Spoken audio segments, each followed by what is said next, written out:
Hello everyone, myself Rakesh Kapoor and you are watching live sessions of Judicial Competition Times. मेरे previous session में मैंने एक बहुत ही important topic को discuss किया था और टॉपिक ये था कि क्या क्रिमिनल कोर्ट अगर उन मैटर्स में जहां पर कोर्ट डेथ पेनल्टी प्रोनाउंस नहीं कर रही है, क्या उसके बदले पर कोर्ट कोई फिक्स टर्म इम्प्रिजनमेंट जो कि 14 ईयर्स से ज़्यादा हो और लाइफ इम्प्रिजनमेंट के बदले में या उसकी जगह पर प्रोनाउंस कर सकती है कि नहीं कर सकती। जैसे कि 30 ईयर्स का इम्प्रिजनमेंट, 20 ईयर्स का इम्प्रिजनमेंट या 25 ईयर्स का इम्प्रिजनमेंट, क्या ऐसा कोई भी ऑर्डर कॉन्स्टिट्यूशनल कोर्ट पास कर सकती है कि नहीं कर सकती। तो इस कॉन्टेक्स्ट में मैंने एक साइटेशन का रेफरेंस भी लिया था, Shiva versus state of Karnataka.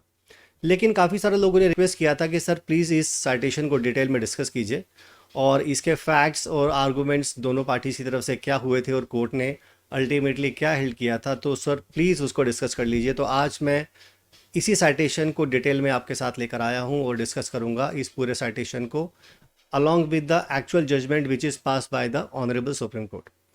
इससे पहले हम आज के सेशन को आगे प्रोसीड करें, वो सभी लोग जो लोग जुडिशरी के एस्पिरेंट्स हैं, चाहे वो हायर जुडिशरी की तैयारी कर रहे हैं या सिविल जज के लिए तैयारी कर रहे हैं या एपीओ के लिए कर रहे हैं, वो मेरी ऑनलाइन कोचिंग क्लासरूम्स को ज्वाइन कर सकते हैं by visiting my website judicialcompetitiontimes.in। तो चलिए ठीक है, बिना देरी किए आज के सेशन को स्टार्ट करते हैं और देखते हैं कि हमारे पास Shiva versus state of Karnataka जो कि 2023 में ऑनरेबल सुप्रीम कोर्ट ने प्रोनाउंस किया है, इस केस के क्या फैक्ट्स हैं और कोर्ट ने अल्टीमेटली इसमें क्या हेल्ड किया है। तो चलिए ठीक है, स्टार्ट करते हैं आज के सेशन के साथ। सबसे पहले तो केस का नाम देख लेते हैं कि बेसिकली ये केस का नाम क्या है, ताकि हमें साइटेशन का नाम अच्छे से याद हो जाए। केस का नाम है शिवा कुमार एलियास शिवा एलियास शिवा मूर्ति, ये एपेलेंट है इस केस में, और स्टेट ऑफ कर्नाटका जो है इसमें रिस्पोंडेंट है। तो मैटर जो है बेसिकली ऑनरेबल सुप्रीम कोर्ट का है, 2023 को प्रोनाउंस किया है। तो चलिए ज़रा देख लेते हैं इस मैटर में सबसे पहले कि हमारे पास फैक्ट्स क्या हैं।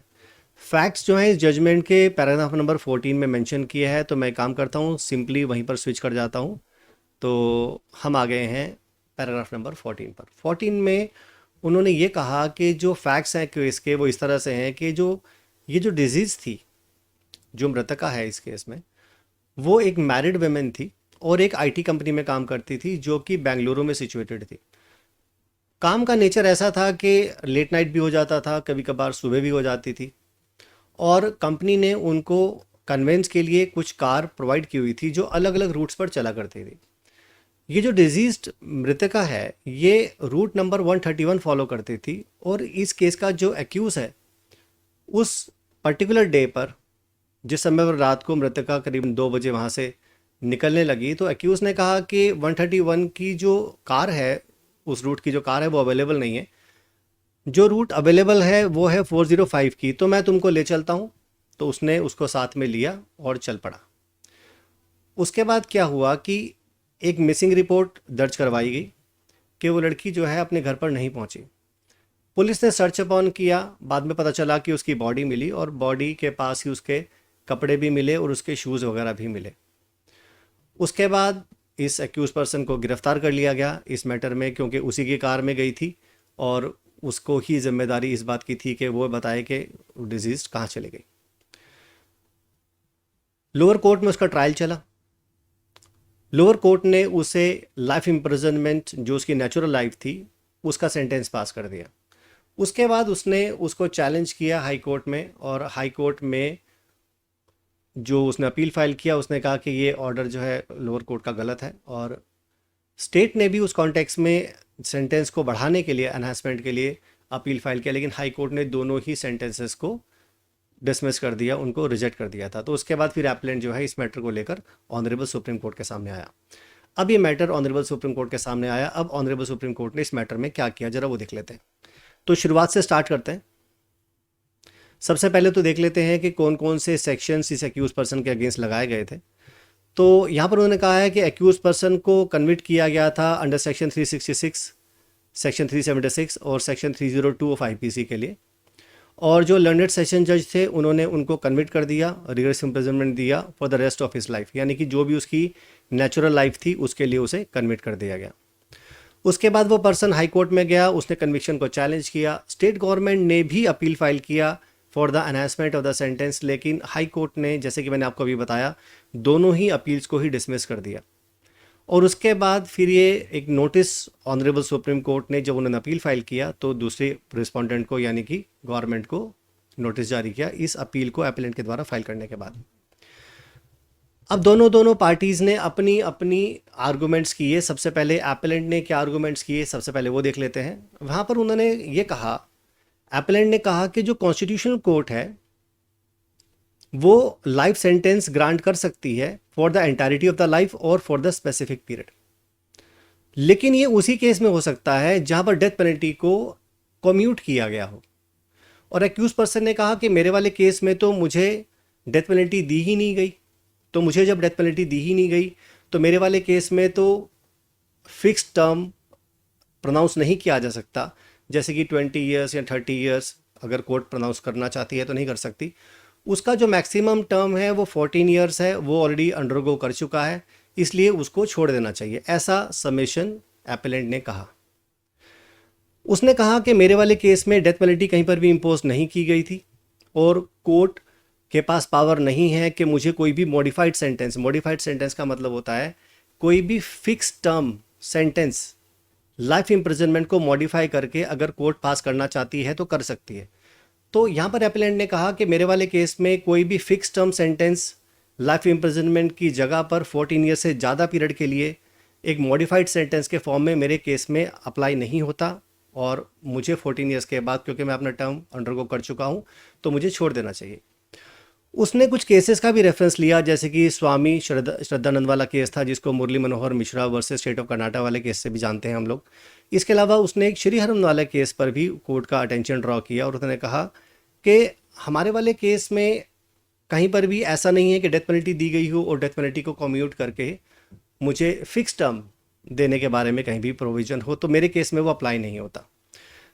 तो ये आर्गूमेंट करने के बाद उसने आगे ये कहा कि जिस समय पर ऑफेंस कमिट हुआ था वो सिर्फ 22 ईयर्स का था, उसकी एक वाइफ भी है, बच्चा भी है, और उसके ओल्ड पेरेंट भी हैं, और उसका कोई भी क्रिमिनल हिस्ट्री नहीं है, और वो सोसाइटी के लिए कोई भी खतरा भी नहीं है, और जेल में उसका जो कंडक्ट रहा है वो काफ़ी अच्छा रहा है, सेटिस्फैक्ट्री रहा है। बल्कि जेल में रहते हुए उसने बीए की डिग्री भी उसने वहाँ पर ले ली है।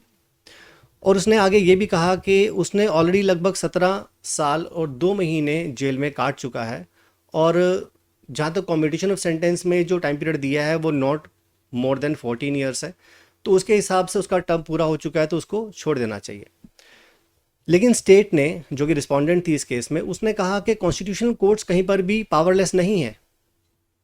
अगर वो मॉडिफाइड सेंटेंस एक स्पेसिफाइड मिनिमम कॉन्टेक्स्ट में पास करना चाहती हैं, जैसे कि 20 ईयर्स, 30 ईयर्स या 25 ईयर्स, तो वो पास कर सकती हैं। और इसके लिए ये भी ज़रूरी नहीं है कि कहीं पर भी वो, एक सेकंड रुकिए, कोई मैसेज जरा मैं इसको क्रॉस कर देता हूँ। और यहाँ पर यह भी ज़रूरी नहीं है कि उसको कोई डेथ पेनल्टी दी हो और कोर्ट ने उसकी डेथ पेनल्टी को कम्यूट करा हो। ये स्टेट ने आर्गूमेंट किया। तो दोनों आर्गूमेंट्स आपके सामने आ गए।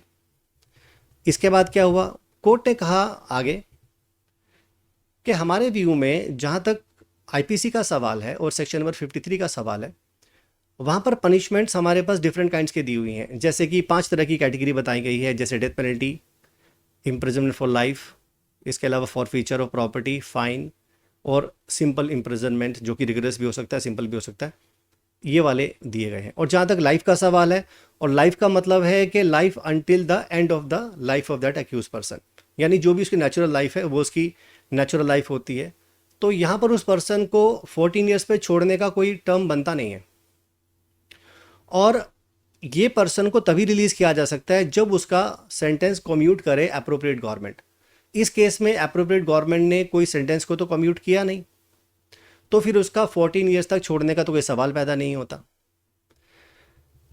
तो ये आर्गूमेंट्स के बाद कोर्ट ने ये भी कहा, और आगे एपेलेंट ने ये कहा कि उसको कस्टडी में ले लिया गया था 23 मार्च 1994 को, और उससे लेकर 2009 तक पीरियड उसका जो इम्प्रिजनमेंट का था 14 ईयर्स तक पूरे हो चुके हैं, और मीन टाइम उसको अब छोड़ देना चाहिए था, लेकिन उसको अभी तक भी छोड़ा नहीं गया है क्योंकि उसके 14 साल पूरे हो चुके हैं।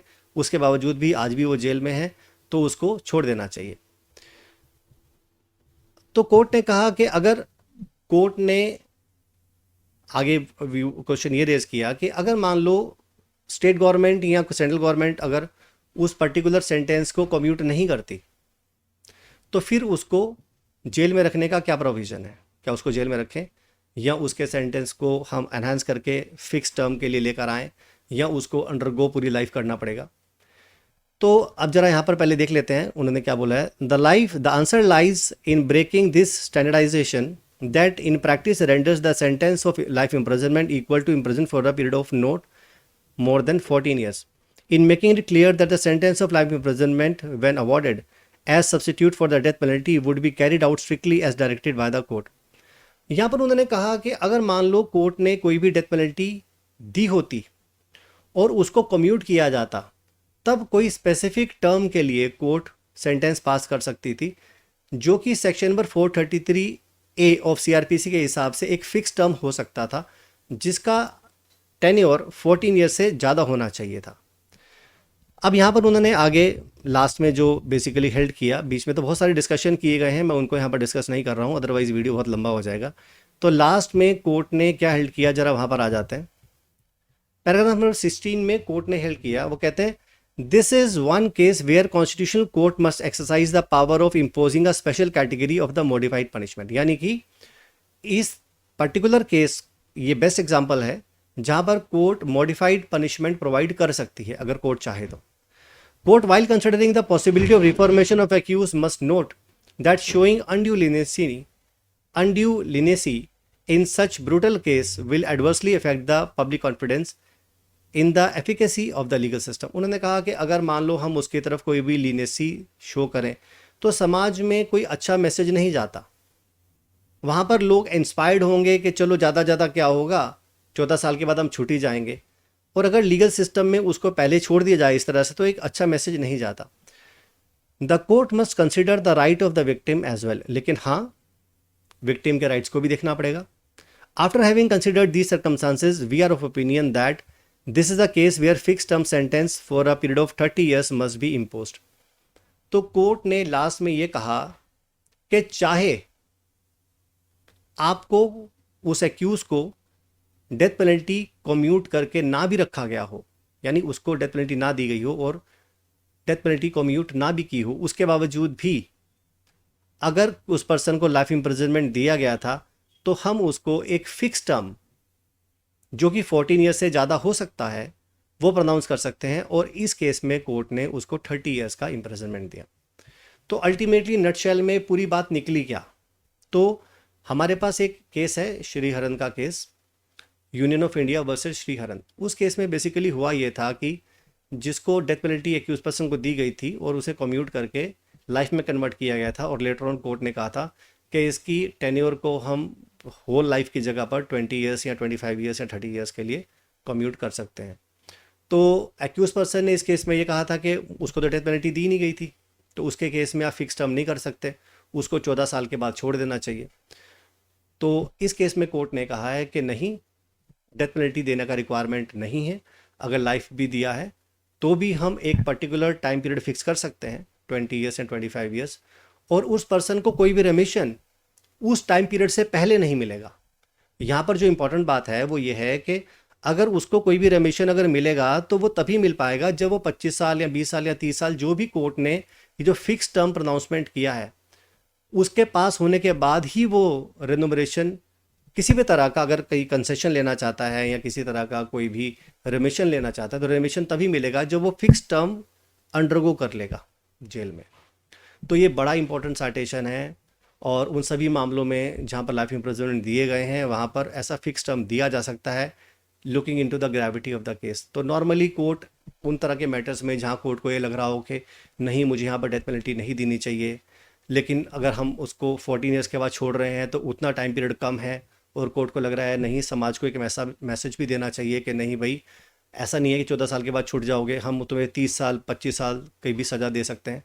तो ये साइटेशन उन तरह के मामलों में बहुत ही फिट तरीके से अप्लाई होता है, और ये साइटेशन सभी जुडिशल ऑफिसर्स के लिए, जो एस्पिरेंट है हायर जुडिशरी के, सिविल जज के लिए, उनके लिए, सबके लिए बहुत इंपॉर्टेंट है। तो काइंडली इसको ध्यान से पूरा पढ़ भी लेना, और जो मैंने फैक्ट्स यहाँ पर बताए हैं और जो रेशियो डिसेंडी मैंने डिस्कस किया है, इसको भी अगर आप ध्यान से सुन लेंगे तो पूरा कंसेप्ट आपको क्लियर हो जाएगा। तो आज के सेशन के लिए इतना ही। जल्दी मुलाकात करेंगे आपके साथ नए वीडियो सेशन के साथ। तब तक के लिए मुझे परमिट कीजिए। Thank you so much. जय हिंद, जय भारत।